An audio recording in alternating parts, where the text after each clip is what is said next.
I wanted to talk again to my sisters about Black women in labor. One of the things that I noticed too is that Black women, to me, or when I was growing up, so I'm about almost 37. Okay, when I was growing up, I noticed that Black women were disproportionately told to work in jobs that were labor intensive. And when I say labor intensive, I mean emotional and physical labor. And this is no shade to anybody who does those jobs, because we do appreciate your service, okay? So like my mom is a retired teacher. The things that my mother told me about what she dealt with as a teacher, the things that I witnessed her deal with as a teacher, made me not want to be a teacher. And I'm an excellent teacher. But they made me not want to be a teacher because it was just crazy to me, the things that she had to deal with for the amount of pay. I've also seen this with women in tech, not really getting to breathe, like always working, like working all the time. I don't know if this is different, but I have heard about the layoffs in tech with Black women. I have heard, so I don't know, but I've seen it firsthand with a relative.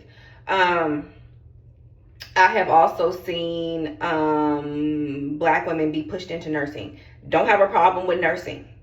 I just could never personally do nursing. I actually tried one time and God blocked it from me because honestly, it's really hard work. And I'm not saying that if that's your calling and passion, please, we need you, okay, please. But I have seen Black women disproportionately go into roles such as teaching, nursing, even administrative heavy jobs where they are overworked and underpaid, or they are quote unquote paid well, but I mean the jobs really weigh on their psyche. A lot of times I've noticed too that Black women are not told about I'm about to sneeze.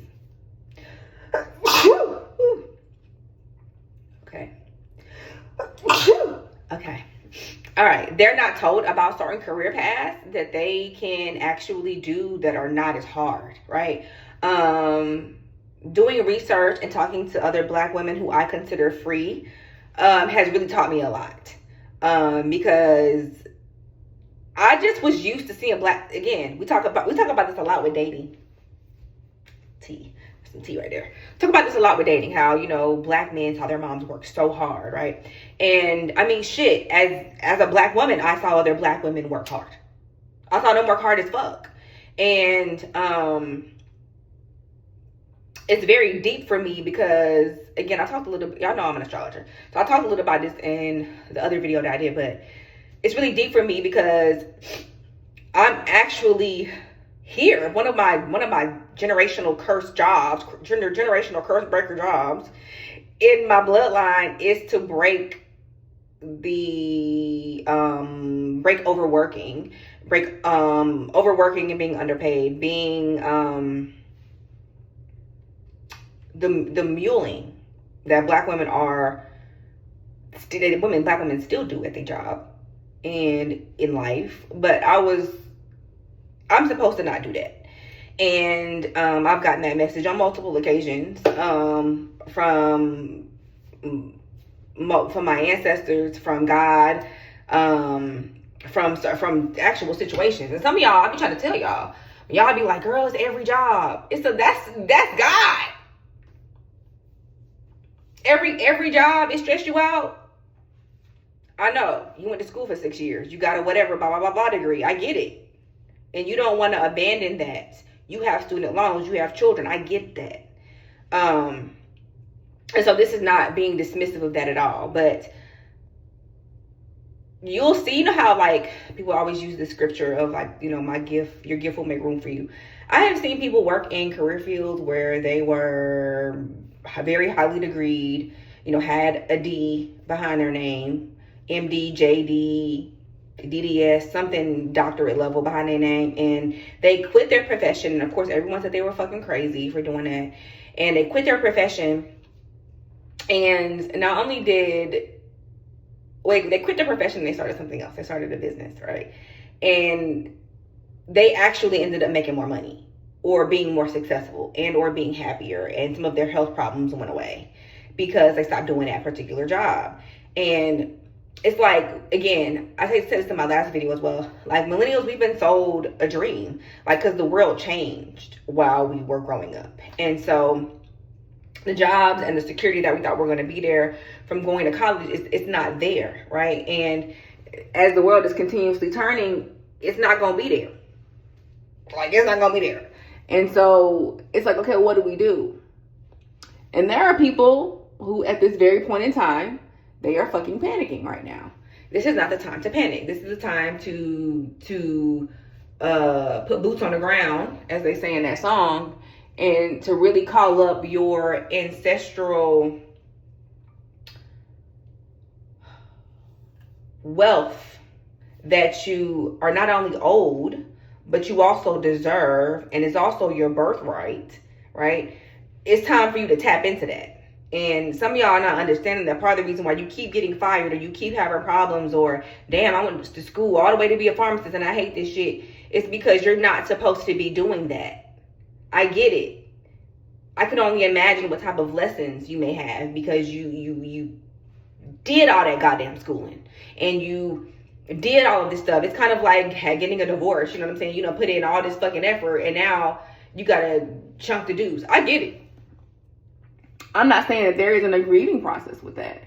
But what I'm saying is, the longer you sit around, playing around, trying to figure out what you're going to do, or being unhappy in whatever role that you're in, the world is just passing you by. Okay? The world is just passing you by. Things are just happening, and you're just kind of still going to be in that same space. So, I said all that to say that we're in a new age and we're in a new time. And we are going to have to get off of the BS with starting our own businesses and building our own economy and building our own security. It's really a security first, okay? Because the economy that's going to take levels and that's going to take other people. But you're going to have to start your own, okay? You're going to have to. And again, like I said, I've seen Black women be kind of like funneled into these labor-intensive jobs, and a lot of Black women are burnt out. This is why there are so many of them that are burnt out. There are people who you would feel like, oh girl, I know she make a lot of money because she's a so-and-so and she's burnt out. She might make a lot of money, but she's burnt out. I saw one lady talk about I think she was in project management, and she kept getting fired. Every time she would get jobs that were paying her over $225K a year. Sis was getting to the bag. But she kept getting fired from these jobs. And it's like, well, that's not security if you keep getting fired from jobs, right? And again, we see Black women getting fired left and right. And some of the only things that are really open are jobs that you don't want to do, or jobs that are going to have you stressed out. And I'm not saying you shouldn't do them to pivot. You know, you got to do what you got to do. But at the same time, when are you going to start that business? So that you don't have to get up and go to that job. If you never start it, you'll never know. So it's like I don't know, girl. That's going to be hard. Well, I mean, keep doing what you've always done, right?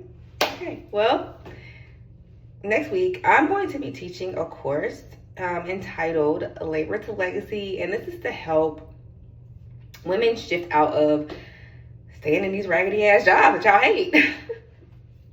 Okay, and getting to a space of happiness and peace.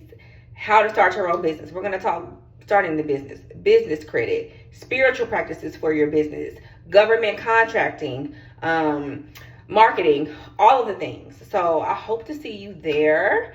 The link to the course is going to be in my bio. Peace.